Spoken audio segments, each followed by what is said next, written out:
मनुष्य के मन और पैराशूट में यही समानता होती है कि ये दोनों तब काम करते हैं जब ये दोनों खुले होते हैं। तो इस वीडियो में कही गई बातों को खुले मन के साथ समझिएगा, वक्त कब क्या रंग दिखाए हम नहीं जानते, वरना जिस राम को रात में राज्य मिलने वाला था उन्हें सुबह वनवास ना मिलता। ये घटना इस बात का उदाहरण है कि चाहे मनुष्य हो या भगवान, हर किसी को इसलिए आज मैं आपको बताने वाला हूँ मार्गदर्शन देने में उतनी ही सक्षम है जितनी कठिन परिस्थितियों का सामना करके जीवन में आगे बढ़ना पड़ता है। लोग भगवान की पूजा तो करते हैं लेकिन कभी उनके चरित्र से अच्छी आदतें नहीं सीखते। जानना बहुत जरूरी है। रामायण में बताई गई कुछ ऐसी बातें जो आपके लिए ये कोई धार्मिक पोस्ट या प्रवचन नहीं है। आज के वीडियो में आपको वह बातें बताने वाला हूँ जो आज के जमाने में आपको सही रामायण काल में हुआ करती थी। सबसे पहली बात तो भगवान श्री राम ने अपने जीवन काल में कभी कोई ग्रंथ नहीं लिखा और ना ही उन्होंने कभी प्रवचन दिए। उन्होंने कभी खुद को ईश्वर का अवतार बताकर समाज से बुराइयां मिटाने का कभी कोई अभियान भी नहीं चलाया था, बल्कि उन्होंने अपना जीवन ऐसे बनाया ताकि लोग उनसे सीख सकते हैं।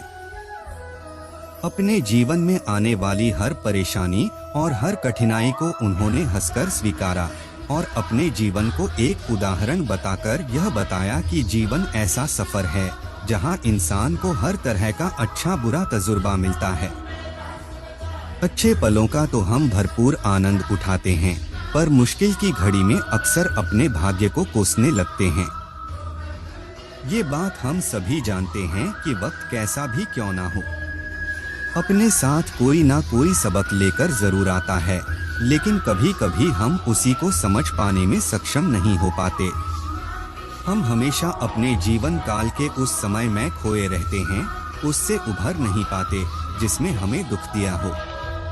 हर इंसान अपने जीवन में आए अच्छे और बुरे वक्त को हमेशा याद रखता है, लेकिन इसका मतलब ये बिल्कुल नहीं है कि आप अपने बुरे वक्त को लेकर बैठे रहे, बल्कि आपका तो फर्ज बनता है कि आप अपने जीवन की मुश्किल घड़ियों से सीख ले और जिंदगी में आगे बढ़े हैं।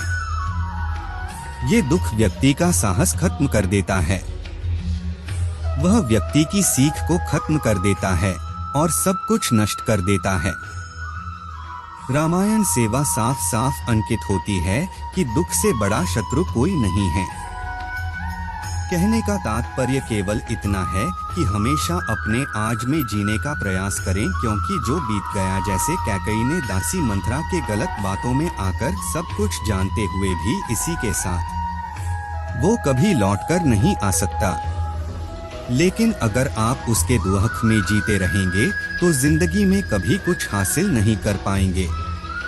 निम्नलिखित गुणों का होना अति आवश्यक है। रामायण के अनुसार किसी भी मनुष्य में है उसके उद्देश्य की प्राप्ति करने के लिए सबसे पहले उदास दुखी ना होना, दूसरा अपने कर्तव्य पालन की क्षमता रखना और तीसरा कठिनाइयों का बलपूर्वक सामना करना। कहने का यह तात्पर्य है कि प्रसन्नता और दुख ये दोनों जीवन में आते जाते रहते हैं।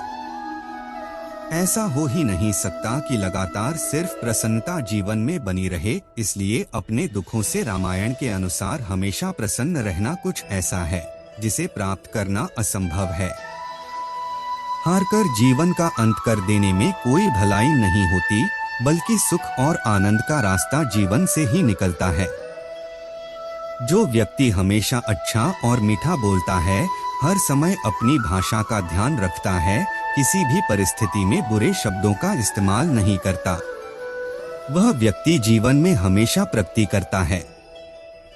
ये शाश्वत सत्य हैं कि बोलने से पहले शब्द मनुष्य वश में होते हैं, किंतु बोलने के बाद मनुष्य शब्दों के वश में हो जाता है।